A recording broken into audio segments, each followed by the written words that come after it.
Hello, loves. Let's make this cake from almost start to finish while I answer this question. And I think I'm going to use the whole video for this one. So this question is from Khattak Noreen. Favorite places to visit in Lebanon. Now, many of you know I was born there and I came here when I was young, but we have gone back several times to visit. And when I tell you that Lebanon would truly be paradise on earth if it weren't for the economic status that it's always been going through, as well as the fact that the fake country that borders it next door has been trying to take over since 1982 and currently still bombing it.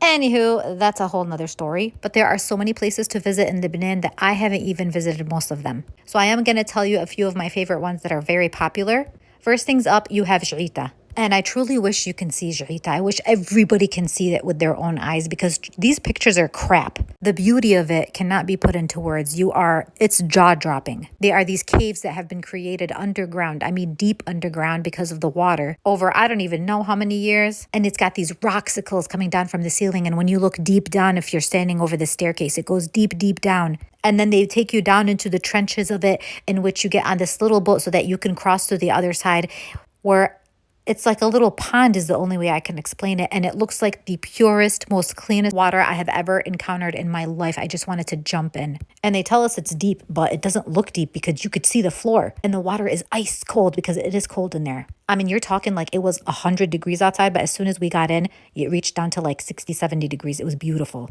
And then you get down to the water portion and it gets kind of cold.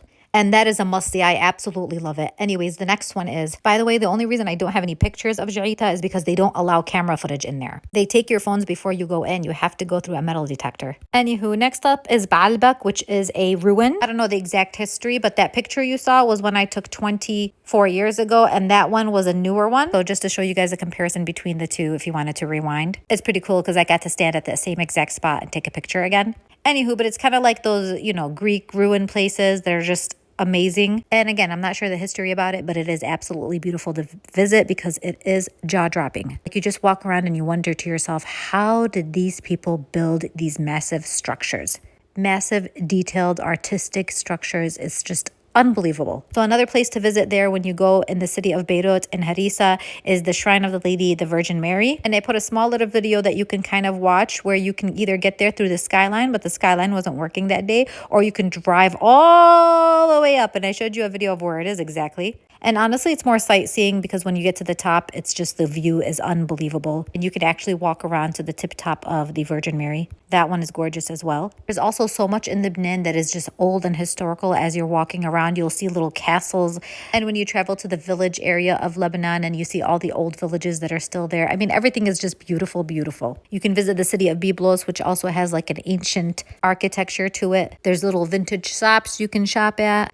Old restaurants you can eat at. And honestly, there's so much that I can list, but the video is not long enough. Just going to the beaches of the city is gorgeous. If you visit Beirut, you can go to the Roche. Those are the two famous rocks that they have there and just walk along. They have restaurants along the shoreline that you can go to. And I know there's a lot of hardships in life over there with the economy and whatnot, but life is pretty much laid back. I feel like people eat pretty early in the afternoon. They take a nap. They stay up a little bit later in the evenings. I know a lot of people love the city life, but I love the village life where it's just so slow.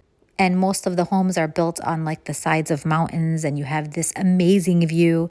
Honestly, I miss it so much that just reminiscing about all this is making me cry because we went last year and we really wanted to go this year. But unfortunately, what's happening down there, it's not really a safe time to go. So here's praying for next year.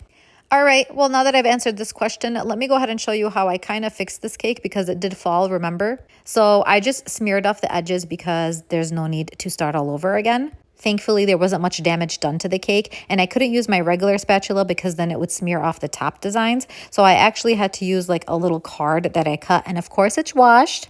And I was able to salvage some of the buttercream. And then I just repiped out the buttercream again. So truly, it was an easy fix, and I was very relieved about it. And the customer was happy, and that's pretty much it. See you guys next time.